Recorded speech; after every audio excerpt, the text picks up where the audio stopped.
மானம் குறையும் இன்னு மாசு படியும் இன்னு வீணா கதை முடிஞ்சு போச்சு.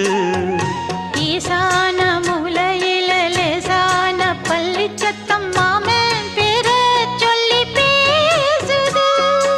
ஆறாத சோகந்தன்ன தீராம சேர்த்து வச்சு ஊரும் சேர்ந்து என்ன ஏசுது.